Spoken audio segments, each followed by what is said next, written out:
عيان جاي للعياده بيقول لي يا دكتور انا لفيت على دكاتره كتير، انا مشكلتي ان انا لما اقوم من النوم ما بقدرش اتحرك غير بعد نص ساعه ويمكن ساعه، بحاول اقوم من على السرير مش قادر اقوم، بحاول اتحرك مش قادر اتحرك، فباخد وقت جامد على ما ببدا اتحرك واشتغل النشاطات اليوميه بتاعتي. يا ترى ده يكون ايه؟ السلام عليكم ورحمه الله وبركاته، اهلا وسهلا بكم في قناتكم دكتور هاني سليمان لجراحه العظام والعمود الفقري. احنا هنتكلم النهارده عن مرض مهم جدا، هو مش شائع قوي لكن هو مهم وبيخلينا نلف على الدكاتره كتير وما بنعرفش نوصل لحل فيه غير بعد لف كتير تكون الحاله اتدهورت. المريض ده او المرض ده اسمه الروماتويد المفصلي او الروماتيزم العضلي. دي حاجه مهمه جدا يا جماعه. اسمه اسمين اتنين، له اسم الروماتويد المفصلي لان هو مرتبط بالمفاصل، والروماتيزم العضلي لان هو مرتبط اكتر بالعضلات. المرض ده عباره عن اضطرابات في العضلات والانسجه المحيطه بها وبعض المفاصل، وهذا يؤدي الى تعب او اعياء شديد في العضلات مما يقلل من النشاطات اليوميه ويقلل من الحركه. يعني بيقلل من الحركه، بيعمل صعوبه في الحركه وبيقلل من نشاطنا اليوميه لان احنا مش قادرين نتحرك فمش هنقدر نعمل حاجه. طيب طبيعه المرض دي ايه؟ او المرض ده بيجي بسبب ايه او بيجي ازاي؟ المرض ده مرض مناعي. مرض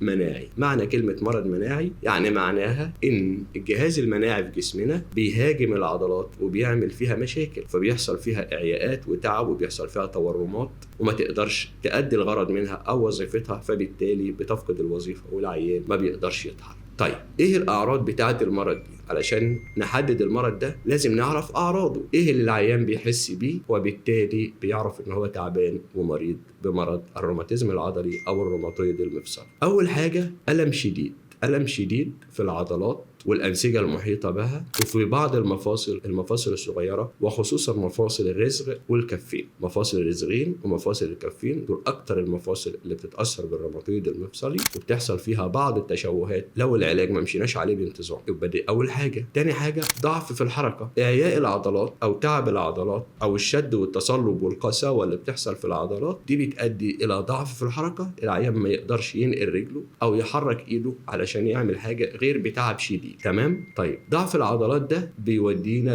للعرض الثالث او اللي العيان بيحس بيه. ضعف العضلات بيودينا لضعف في الحركه، وضعف الحركه برضو بيدينا ان احنا بيبقى في الم في الحركه، وبالتالي الالم ده بيبقى اثناء الحركه او بعد فتره من عدم الحركه. يعني اثناء الحركه بيبقى في الم، ولو قعدنا فتره وجينا بعد الفتره ديت حاولنا ان احنا نتحرك نقوم نلاقي نفسنا في تصلب وفي تشنج في العضلات ومش قادرين نتحرك. ايه تاني بيحصل تورم في بعض المفاصل وبعض العضلات، تورم في العضلات والمفاصل، وده عرض بيظهر بعد كده. والعرض المهم جدا، العيان لما يجي يقوم من النوم يلاقي نفسه مش قادر يتحرك خالص، مش قادر يقوم من سريره، عاوز حد يساعده، ولو حد ساعده علشان يقوم بيقوم بألم شديد جدا. تمام. يبقى كده احنا قلنا الأعراض بتاعتنا اللي بتخلينا نتأكد او نتوجه لدكتور الروماتيزم او دكتور العظام علشان نقوله الأعراض ديت، وبالتالي نشوف هو هيرد علينا ويقول احنا مصابين بايه. طيب حضرتك جيت لي العياده وقلت لي الاعراض ديت وانا خلاص شكيت في الروماتيزم العضلي او الروماتويد المفصلي، هل باخد قرار على الاعراض دي؟ لا. اول حاجه بتهمنا ان انا بقوم اعمل الفحص السريري بتاعي، ببص على العضلات، ببص على المفاصل، بحاول اادي بعض الحركات وبعض التستات للعيان، فبلاقي بكتشف وبشك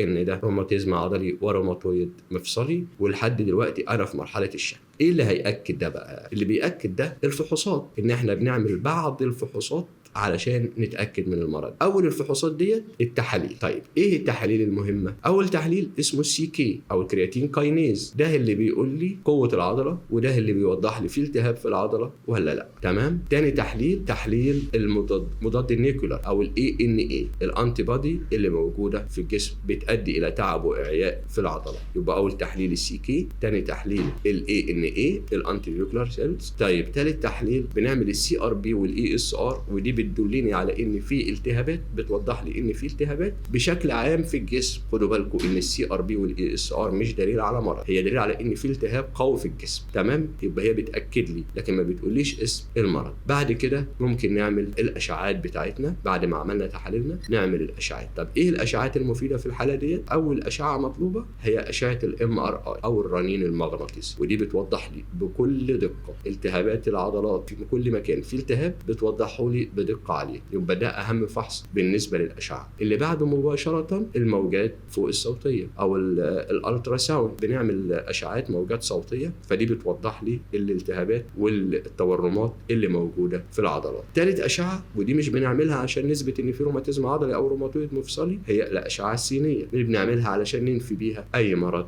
تاني. وعشان ما اطولش عليكم هنكمل في الفيديو اللي جاي ان شاء الله، هنكمل ان شاء الله طريقه العلاج لهذا المرض. والسلام عليكم ورحمه الله وبركاته.